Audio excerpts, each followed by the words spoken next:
ব্যক্তিগতভাবে আসলে ছোটকাল থেকেই ফুড বিজনেসের উপর আমার একটা আলাদা একটা আছে, মানে মানুষের দুর্বলতা থাকে না, সেরকম আর কি। আমার ফ্রেন্ড আর আমি মিলেই একবার শখের বসে চিন্তা করলাম যে একটা বেকারি দিই। ওইখান থেকে একদম ছোট পরিসরে শুরু করলাম, এবং আমি যখন ব্যক্তিগতভাবে ব্যবসা শুরু করলাম, আমাদের মানে এটা খুব যে সহজ ছিল তাও না।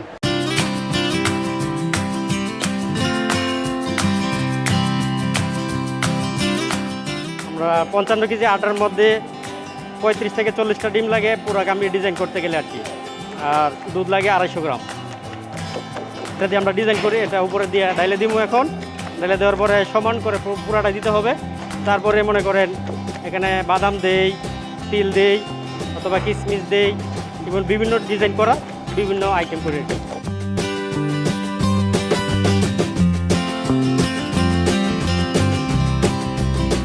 আমি চেষ্টা করি আমার প্রতিষ্ঠানটাকে একটা ফ্রেন্ডলি এনভায়রনমেন্ট দেওয়ার জন্য।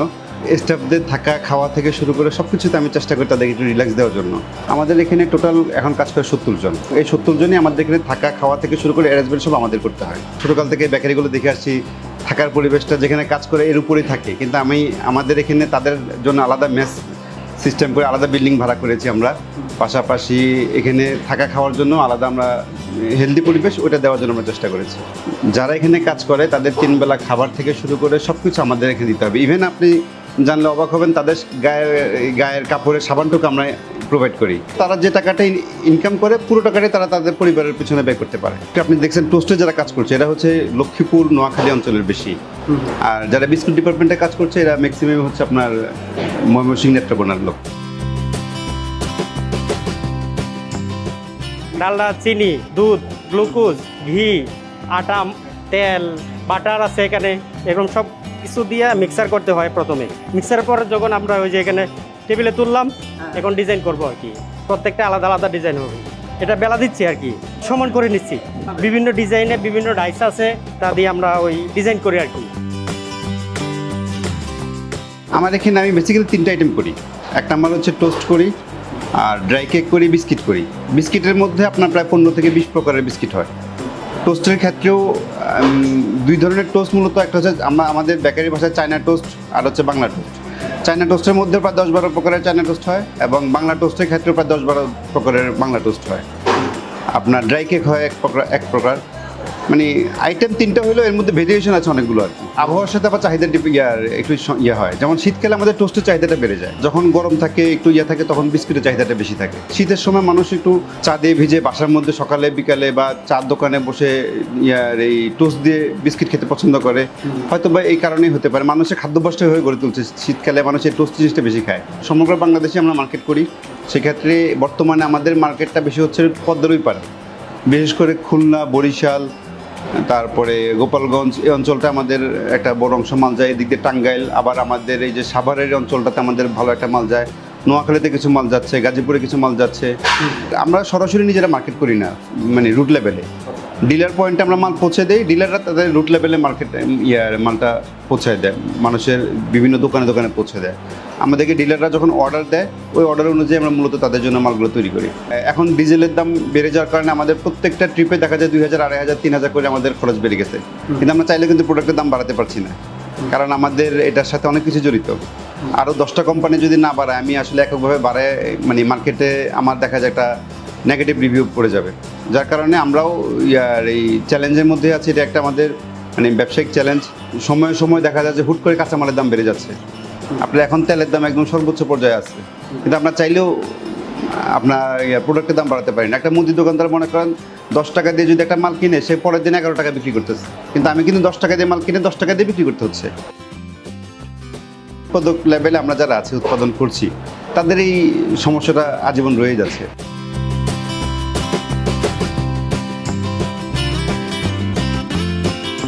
আসলে রিটার্নটা ওইভাবে নেই না। সাধারণত যখন কোনো ডিলারের সাথে আমাদের চুক্তি হয়, ওইভাবেই আমরা কথা বলি। সে যেই টাকার মাল নিচ্ছে, মার্কেট থেকে তো একটা ওয়েস্টেজ হবেই, স্বাভাবিক। হয়তো ভেঙে যেতে পারে, বিস্কিট আইটেম ভেঙে যেতে পারে, ইঁদুরে কাটতে পারে দোকানে থাকা অবস্থায়। অনেক সময় কোম্পানিগুলো এগুলি ফেরত নেয়। আমরা ডিলারদের সাথে ওইভাবে চুক্তি করি, যখন আমরা মেমো করি তখন ওই মেমো থেকে আমরা হয়তো 2% বা 1% আমরা ছেড়ে দিই, যে তোমার এটা হচ্ছে 1% ওয়েস্টেজ।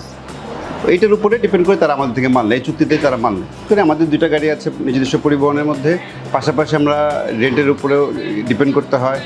সবসময় আমাদের গাড়ি দিয়ে আমরা সাপ্লাই দিতে পারি না, সেক্ষেত্রে আমরা পরিচিত কিছু ভেন্ডর আছে, ওদের মাধ্যমে আমরা গাড়ি নিই। সারা বাংলাদেশের বিভিন্ন প্রান্তে আমাদের নির্দিষ্ট কিছু ডিলার আছে যারা আসলে আমাদের সাথে চুক্তিবদ্ধ ডিলার, তারা আমাদের প্রোডাক্ট সেল করে। তো তারা মার্কেটের চাহিদা অনুযায়ী আমাদেরকে অর্ডার দেয়। আমরা মার্কেট থেকে কোনো অর্ডার কালেকশন করি না। আজকে যে আপনি যখন প্রোডাকশন দেখেছেন বা আপনি যে ফিল্ডে আমার যে এই ফিনিশ গুডগুলো দেখছেন, এগুলো সবগুলোই আমাদের অর্ডারই। আজকে রাত্রে আমাদের মনে করেন কিছু মাল ডেলিভারি হবে, কালকে সকালে কিছু মাল ডেলিভারি হবে।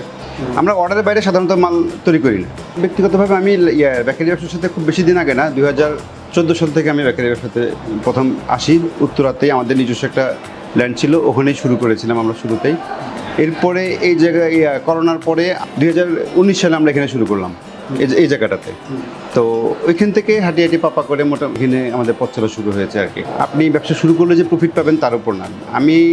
আমার যেটা অভিজ্ঞতা সেটা হচ্ছে যে আপনি যখন ব্যবসা শুরু করবেন, এটার আগে উচিত হচ্ছে আপনি ওই ব্যবসার সাথে আগে সংশ্লিষ্ট হওয়া। যেমন আমি যদি ব্যবসা করি, বেকারি করতে চাই, আগে অন্য আরেকটা বেকারির সাথে আমি যে কোনোভাবে হোক এঙ্গেজ হতে হবে আমাকে। হয়তো তার মাল নিয়ে বিক্রি করতে হবে, নাহলে তার প্রতিষ্ঠানে যেভাবে হোক চাকরি করতে হবে। তখন আমি গিয়ে বুঝবো যে এটার মানে ভিতরের কি আছে, এটা কি তৈরি থেকে শুরু করে মার্কেটিং পর্যন্ত এই যে একটা মানে প্রক্রিয়া, টোটাল প্রক্রিয়াটা আমার তখন নলেজে আসবে। আর যদি আমি আরেকজনের বিজনেস দেখে আমি শুরু করে দিই যে অমুকেদের বিজনেস করছে এত বছর থেকে মোটামুটি ভালো একটা প্রফিট করছে, এখন আমিও শুরু করি, তাহলে আমাদের মানে যারা ব্যবসাতে লস করে বা লুজার হচ্ছে, আমাদের পরিচিতর মধ্যে অনেকেই দেখছে এরকম করছে। আরেকজনের বিজনেস দেখছে, সে এটার আসলে ওইভাবে এটার ভিতরগত অনেক কিছু জানে না জেনে যখন শুরু করে তখনই একটা পর্যায়ে গিয়ে সে ফেল হয়, এবং এটা করাটা স্বাভাবিক। আমরা মানে আপনার বর্তমান কাঁচামালের এই পর্যাতেও যতটুকু লাভ করার ছিল ওটুকু লাভ না থাকলে মোটামুটি আমরা স্টাফ খরচ দিয়ে মোটামুটি আমরা আছি আলহামদুলিল্লাহ। ব্যবসা করতে গেলে মার্কেটে একটা বাকি আপনাকে দিতেই হবে একটা পর্যায়ে, এমনভাবে দিতে হবে যাতে করে এটা আমার আয়ত্তের মধ্যে থাকে। আমার পরিচিত এরকম বহু বেকারি আছে, একটা ভ্যান ড্রাইভারের থেকে মনে করেন 20 লাখ 30 লাখ 40 লাখ টাকা পায়। তো আমাদের এই বিজনেসের ক্ষেত্রে আমরা প্রথম থেকে আমাদের বেশ কিছু বাকি গেছে, বিভিন্ন পার্টির কাছে বাকি আছে। তো আমরা এখন ওই বাকির উপর ভর করে আমরা এখন তাকে টোটালি বাকি দিই না। সাধারণত আমার এখন যে সে আমার থেকে যে মালটা নিচ্ছে ওই মালের টাকাটা আমাকে সাথে সাথে সে দিচ্ছে। আমরা নতুন করে আর বাকিতে আমরা এখন আর জড়াই না। প্রথম দিকে ব্যবসা শুরুর দিকে আমাকে ব্যবসা দাঁড় করানোর জন্য, বিভিন্ন পার্টির সাথে ব্যবসা শুরু করার জন্য আমাকে কিছু বাকিতে আমার কাজ শুরু করতে হয়েছিল। এখন আমার একটা গাড়িতে মাল যাচ্ছে প্রায় 5 লাখ 6 লাখ টাকা করে মাল যাচ্ছে। একটা সময় আমি নিজে রাত 2টা 3টার দিকে 70,000 টাকার মাল নিয়ে সিলেটে গিয়ে দিয়ে আসছি, নিজে গিয়ে দিয়ে আসছি, এবং রেগুলার রাতে গিয়ে মাল ডেলিভারি দিয়ে আসতাম, বিভিন্ন জায়গায় ড্রাইভারের সাথে গিয়ে মাল ডেলিভারি দিয়ে আসতাম। তো ওই স্ট্রাগল থেকেই আজকে মোটামুটি একটা অবস্থানে দাঁড়াতে পেরেছি যে না, এখন আমার না গেলে আমার স্টাফরা আছে, ওরাই আমাকে এখন মাসে মনে করেন আমার একটা মোটামুটি একটা অ্যামাউন্টের মাল তারা বিভিন্ন পার্টির কাছে পৌঁছে দিচ্ছে। ব্যবসার আরেকটা বড় বিষয় হচ্ছে আপনাকে লেগে থাকতে হবে আর কি। যদি লেগে থাকি তাহলে সাকসেস একদিন না একদিন আসবেই। এটা মনীষীরা বলে গিয়েছেন যে তুমি যদি লেগে থাকো তাহলে সফলতা একদিন আসবে। বাবার একটা স্বপ্ন ছিল আমি বড় মাওলানা হব, বাবার মতো হব, কিন্তু আমার ব্যক্তিগতভাবে ইচ্ছে ছিল আমি ব্যবসা করবো, যার কারণে পড়ালেখা থাকা অবস্থায় আমি আমার ব্যবসা শুরু করলাম। আমি যে আমার জীবনে কখনো চাকরি করিনি, আমার সার্টিফিকেট দিয়ে আমার কখনো কোনো চাকরিতে আমার জয়েন করতে হয়নি। আমি আমার মানে পরিশ্রম দিয়ে, মেধা দিয়ে আমি আমার ব্যবসাগুলোকে আমি রান করার চেষ্টা করেছি। এই খামির সাথে আছে চিনি, লবণ, ডালডা, ঘি, তেল। 40 কেজি ময়দার সাথে 10 কেজি চিনি দিই, 1 কেজি ঘি দিই, 2 কেজি তেল দিই, 1 কেজি ডালডা দিই, লবণ দিল 500 গ্রাম, এরপরে পানি দিই 30 লিটার। এটা আমি মিশিংয়ে ভালোভাবে 10 মিনিট মাইর দিই। মারার পরে এরপর আমি খামিরটা টেবিলে নিয়ে আসি। আমি এই বিস্কুটগুলো বানাইতে আছি, মোবাইল টোস্ট বিস্কিট।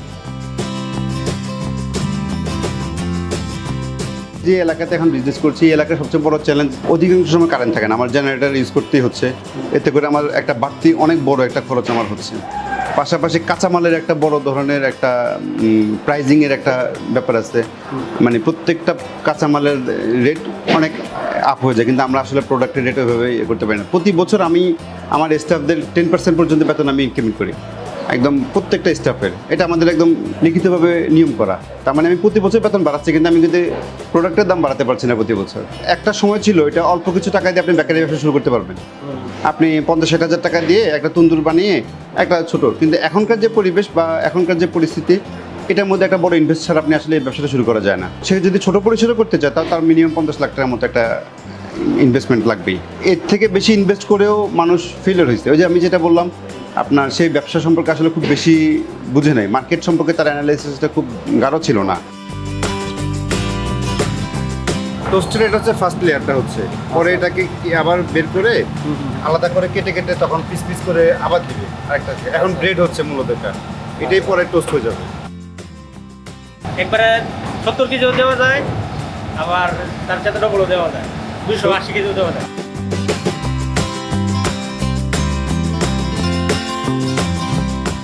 কারিগরের হাতের উপরে অনেক কিছু আছে। এরা যদি প্রোডাক্টের মান খারাপ করে দেয়, আমি তাহলে মার্কেটে কিন্তু আমি ফেলিয়ার হয়ে যাব। আবার এরা যদি প্রোডাক্টের গুণগত মান ঠিক রাখে তাহলে মার্কেট অটোমেটিক আমাকে চাবে। শুধুমাত্র আমি 1 কোটি টাকা ইনভেস্ট করে আমি একটা ফ্যাক্টরি দিলাম, কিন্তু আমি মানসম্পন্ন একটা কারিগর আনতে পারলাম না, তাইলে আমি ব্যবসা করতে পারবো না, মার্কেটে আমার মাল নেবেই না। এই ব্যবসার ভবিষ্যৎটা আগে থেকে কমে আসছে, কারণ সমাজ আপডেট হচ্ছে, বিভিন্ন প্রযুক্তি চলে আসছে। মানুষ এখন বেকারির বিস্কিটের যে খোলা প্যাকেটের যে বিস্কিটগুলো, আমরা সাদা পলের বিস্কিটগুলো, এগুলোর প্রতি মানুষের সাধারণত শহর অঞ্চলে মানুষের চাহিদা কমে গেছে। মানুষ এখন যে প্রাণ বা অলিম্পিক, তারা প্যাকেট বিস্কিট যেগুলো করে, ওগুলোর প্রতি মানুষের চাহিদাটা এখন তুলনামূলক আগের থেকে বাড়ছে। যেমন আমি যে ময়দাটা ইউজ মার্কেটে সবচেয়ে টপ কোয়ালিটির ময়দা ইউজ করি, আমার চিনি, সিটি গ্রুপের তেল, সব কিছু আমি হাই কোয়ালিটির ইউজ করি। সেম জিনিসও তারাও ইউজ করে, কিন্তু তাদেরটা অটোমেটেড মেশিন হওয়ার কারণে তাদের বিস্কিটের কোয়ালিটিটা ভিন্ন থাকে, টেস্টের বিষয়টা একটু ভিন্ন থাকে, তাদের মার্কেটিং ইয়াটা অনেক বড়। যারা তরুণ উদ্যোক্তা, ওয়েলকাম জানাই। এখন শিক্ষিত মানুষের বা তরুণদের ব্যবসাতে চলে আসা উচিত, হুটহাট করে না, অবশ্যই আসার আগে জেনে বুঝে যে কোনো একটা প্রতিষ্ঠানের সাথে এঙ্গেজ হয়ে তারপরে এই ধরনের ব্যবসায় আসা উচিত। কারণ আমাদের যারা ব্যবসায় লুজার হচ্ছে, আমরা দেখেছি তো সমাজে প্রচুর ইয়ং জেনারেশন ব্যবসায় লুজার হয়। এটার অন্যতম কারণ হচ্ছে আবেগে পড়ে আরেকজনের দেখাদেখি করে মানে একটা ব্যবসা শুরু করে দেয়। এতে করে সে মানে যেভাবে নিজে তো ব্যবসায় লুজার হচ্ছে, পাশাপাশি ব্যবসায়ের প্রতি মানুষের একটা নেগেটিভ ধারণা দিচ্ছে যে ব্যবসা করা যাবে না। অথচ আমরা দেখে আসছি কিন্তু মানুষ যুগ যুগ থেকে ব্যবসা করে আসছে। আপ টু বটম বুঝে যদি ব্যবসা শুরু করেন, আমার মনে হয় লস দেওয়ার কোনো কারণ নেই। লস হতেই পারে ব্যবসাতে, আমরা যারা ব্যবসা করি তারা মোটা অঙ্কের লস মেনে নিয়েই ব্যবসা করি। এমন কোনো ব্যবসায়ী বলতে পারবে না সে ব্যবসা শুরু থেকে শেষ পর্যন্ত শুধু লাভই করছে। এমনও মাস গেছে আমাকে পুরো পকেট থেকে ফুল টাকা জরিমানা দিতে হয়েছে। আমাদের যেমন রমজান মাস ফুল বন্ধ থাকে, শেষের দিকে হয়তো আমরা 5 দিন কাজ করাতে পারি। আম কাঁঠালের সিজনে আমাদের কিন্তু বন্ধ থাকে। এই চ্যালেঞ্জগুলো নিয়ে কিন্তু আমরা ব্যবসা করি। এখন আমাকে যখন ব্যবসা শুরু করতে হবে, অনেক চ্যালেঞ্জ মাথায় নিয়ে আমাকে শুরু করতে হবে, যেটা এই চ্যালেঞ্জ আছে আমাকে এটা ওভারকাম করবো। কারণ 10 জন পারতেছে, আমি কেন পারবো না? কিন্তু আমাকেও ধৈর্যটা ধরতে হবে। ধৈর্যটা যদি ধরতে না পারি তাহলে ব্যবসা আসলে করাটা কঠিন। ব্যবসাটা একটা বরকতময় জিনিস। আমি যদি সঠিক পথে সততার সাথে ব্যবসা করতে পারি তবে অবশ্যই আল্লাহ তাআলা বরকত দিবে।